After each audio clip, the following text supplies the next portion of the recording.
Shalom teman-teman semuanya. Jadi hari ini kita akan membahas renungan firman Tuhan dengan judul Menyembah Tuhan, dimulai dari mengenal Tuhan. Dan sebelum kita masuk ke dalam renungan kita, aku pengen ajak kita untuk berdoa terlebih dahulu kayak biasanya. Tuhan Yesus, kami bersyukur banget kalau misalnya hari ini kami masih bisa diberikan kekuatan untuk bisa bernafas, untuk bisa beraktivitas. Itu semua anugerah dari Tuhan Yesus. Dan kamu menggunakan waktu kami juga untuk semakin mengenal-Mu lewat firman-Mu. Maka itu Roh Kudus, kami minta biarlah Engkau yang hadir dimanapun kami berada, berbicara untuk masing-masing pribadi, dan biarlah kuasa-Mu yang mengubahkan kami lewat firman-Mu hari ini. Di dalam nama Tuhan Yesus, supaya yang percaya, kita sama-sama katakan, Amin. Nah teman-teman, ada sebuah ayat yang dulu aku udah pernah lihat berkali-kali, dengar berkali-kali, tapi entah kenapa akhir-akhir ini ngena banget di aku, yaitu dari Yohanes 4 ayat 22. Di mana waktu itu Tuhan Yesus ada ketemu sama seorang wanita Samaria, dan Tuhan Yesus mengatakan seperti ini. Kamu menyembah apa yang tidak kamu kenal, tetapi kami menyembah apa yang kami kenal. Teman-teman, kadang-kadang kesalahan kita adalah kita menyembah, kita mungkin bernyanyi lagu worship, tapi kita nggak benar-benar kenal sama Tuhan yang kita sembah. Dan ini beneran bisa aja terjadi loh teman-teman. Nah hari ini Tuhan pengen ngajak kita bahwa penyembahan itu dimulai dari pengenalan. Kamu bisa sungguh-sungguh bikin hati Tuhan senang ketika kamu beneran punya hubungan sama Tuhan. Karena nggak semua orang yang datang ke gereja itu otomatis punya hubungan sama Tuhan. Belum tentu juga. Banyak yang datang ke gereja, ke tempat ibadah, tapi mungkin hatinya keras, atau hatinya sombong, hatinya nggak peduli sama Tuhan. Mereka datang cuman ya udah setor muka doang. Datang karena disuruh sama teman atau sama keluarga, sama suami atau istri, makanya datang, tapi nggak sungguh-sungguh punya hubungan sama Tuhan. Nah itu banyak terjadi juga. Nah bahkan kita yang mungkin sama ini udah Kristennya itu bertahun-tahun, bisa aja sama ini kita belum benar-benar kenal, kita cuma tahu informasi tentang Tuhan. Tapi padahal pengenalan akan Tuhan itu bisa terus ditingkatkan. Tuhan itu paling senang ketika anak-anaknya rindu deket sama Dia. Makanya tahu nggak sih, kata penyembahan, translasi aslinya di bahasa Yunani adalah proskuneo. Diambil dari kata dasar pros dan kuon, yang menggambarkan kedekatan anjing sama tuannya. Menggambarkan anjing yang menjilat tangan tuannya.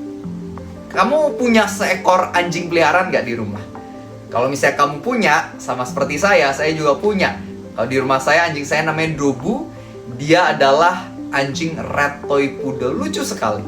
Dan tahu nggak, setiap pagi, biasanya kan anjing saya ini tidurnya itu di kamar mama saya. Nah kalau pagi-pagi udah dibukain pintu, dia langsung lari keluar.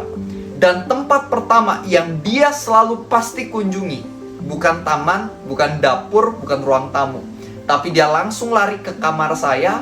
Dia langsung garuk-garuk, kresek. Dan pas saya bukain itu pintu, wah dia langsung lari kepada saya. Dia kelilingin saya, dia lompat-lompat, dia jilatin kaki saya, dia jilatin tangan saya. Dan sama ketika saya pulang kerja, misalnya udah malam, jam 9 malam, dia dari lantai 2, itu dia bisa langsung lari ke bawah, nyambut saya. Dia langsung lompat-lompat, dia langsung kasih perutnya, minta diusup-usup sama saya. Nah pas saya duduk di lantai, dia naik ke atas pangkuan saya, dia duduk aja bengong gitu, duduk aja, diem gitu. Bener-bener lucu banget, tapi itulah kesetiaan seekor anjing sama tuannya.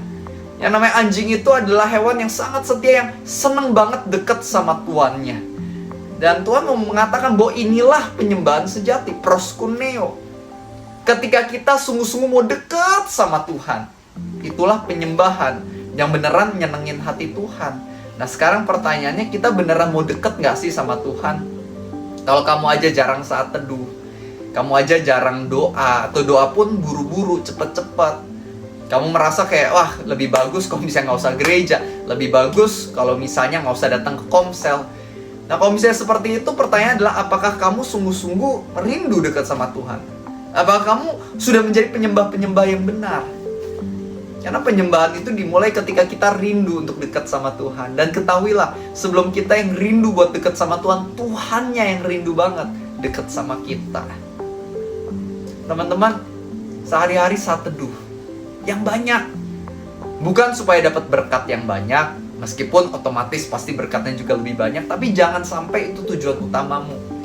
Saat teduh dengan tujuan satu, yaitu kamu mau dekat sama Tuhan. Dia adalah juru selamatmu. Dia adalah pribadi yang udah rela menebus dosamu. Dia adalah pribadi yang sudah menciptakanmu, memberikan begitu banyak berkat, termasuk kita bisa nafas hidup hari ini. It's a blessing from Him. Maka itu kenapa sih kita nggak mau gunakan waktu kita untuk deketin diri sama Tuhan? Deketin diri sama Tuhan seharusnya bukan menjadi sebuah kewajiban yang menyusahkan, melainkan harusnya menjadi berkat yang bisa kita nikmati. Simple teman-teman. Doa aja sehari-hari, doa. Ya doa di pagi hari ada waktu khusus, itu bagus. Tapi kenapa nggak sehari-hari, mungkin setiap sejam sekali ya, kita doa ngobrol sama Tuhan di hati. Ketika ada kejadian-kejadian tertentu, kita beneran doa, ya minta pimpinan Tuhan. Atau mungkin kita kasih tahu aja cerita kita ke Tuhan, minta pendapat Dia, opini, arahan Tuhan ketika kita menghadapi masalah tertentu. Biarlah Tuhan menjadi best friendmu, sahabatmu. Kamu bisa mengakses Dia kapan saja, di mana saja. Teman-teman, kita ini udah tinggal di zaman yang jauh lebih enak. Zaman dulu teman-teman, itu para pengikut Tuhan kalau mau ketemu Tuhan harus datang ke bait Allah, harus lewat yang namanya imam atau nabi. Dan anggapannya kalau di bait Allah pun itu ada yang namanya ruangan kudus dan ruangan maha kudus. Ruangan kudus khusus cuma buat para nabi. Ruangan maha kudus cuma buat itu imam agung doang, imam besar agung, the great high priest ya anggapannya. The high priest ya, anggapannya cuman sekali setahun masuk bawa korban persembahan. Dia pun masuk harus dalam keadaan sempurna, anggapnya ya nggak bersalah di hadapan Tuhan. Kalau bersalah masuk bisa meninggoy. Dan itu anggapannya dia kalau mau datang bawa korban buat Tuhan, itu yang lain nggak bisa ikut. Cuman imam agung doang, the high priest doang yang bisa masuk. Tapi setelah Tuhan Yesus mati di atas kayu salib menebus dosa-dosa kita, dibilang itu yang namanya ruangan maha kudus yang tadinya ditutupi oleh tabir yang besar. Tabirnya terbelah dari atas ke bawah, terbelah dua.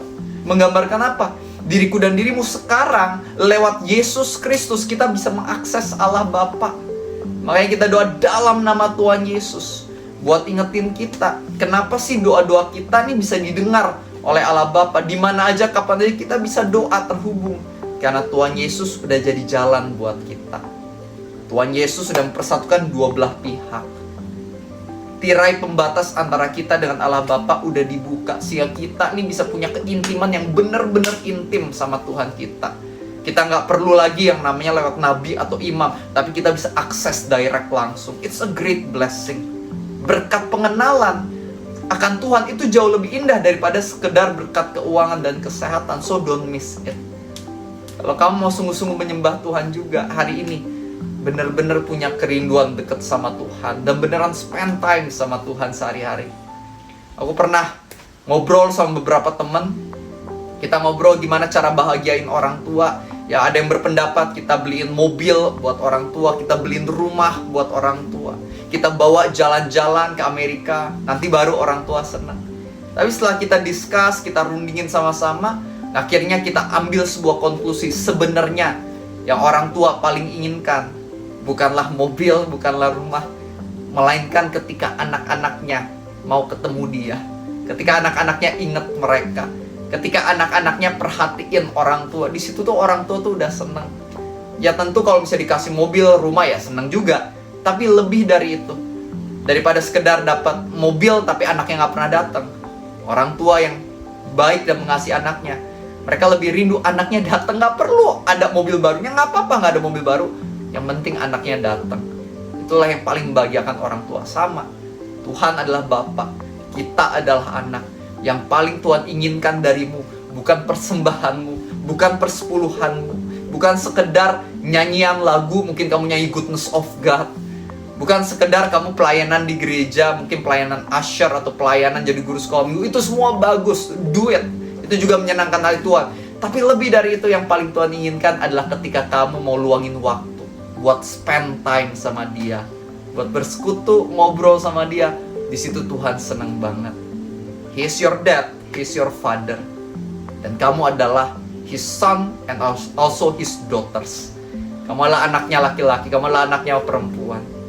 God loves you. Dan itulah pesan aku buat kamu hari ini. Ngingetin kamu untuk kembali punya pengenalan, keintiman, spend time sama Tuhan. Amin. Mari kita tutup dalam doa. Tuhan Yesus, kami percaya firman ini gak kebetulan. Tuhan, hari ini kami bisa dengar firman ini yang mengingatkan kami kembali untuk dekat lagi sama Tuhan. Untuk sehari-hari datang ketemu Tuhan dengan hati penuh sukacita dan hati yang sangat amat rindu akan Tuhan. Terima kasih udah ingetin kami.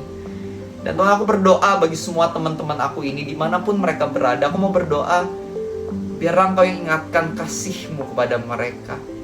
Bangkitkan kasih mula-mula itu di hati mereka.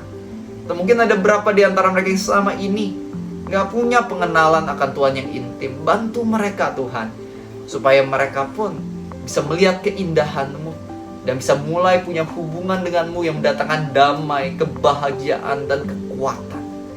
Aku berdoa buat teman-temanku ini. Aku percaya ada masa depan indah dalam hidup mereka. Dan aku percaya masa depan itu hanya bisa tercapai jika mereka berjalan bersama Tuhan. Maka itu tuntun mereka. Dan kalau misalnya mereka ada yang menyeleweng, biar Tuhan yang kembalikan ke jalan yang benar oleh karena kasih karunia-Mu yang ajaib. Terima kasih ya Tuhan Yesus. We love you so much. Thank you udah jadi Bapak buat kami. Thank you udah gak menyerah akan kami di tengah kegagalan kesalahan kami. Thank you udah terus ingat akan kami dan ingetin kami akan kebenaran. You're so wonderful. You're more than enough. Di dalam nama Tuhan Yesus, semua yang percaya, kita sama-sama katakan amin. Teman-teman, aku harap firman hari ini memberkati. Dan aku upload renungan baru setiap pagi jam 6 pagi. Jadi buat teman-teman, jangan lupa klik tombol subscribe, bunyikan tombol loncengnya. Aku percaya ada perbedaan besar orang yang dengar renungan setiap hari sama yang enggak. Maka itu jangan lupa ikuti setiap hari, hanya 10 menit. Tapi aku percaya akan sangat mengubah hidupku. God bless you and see you next time. Thank you juga buat teman-teman yang sudah subscribe. Maju terus.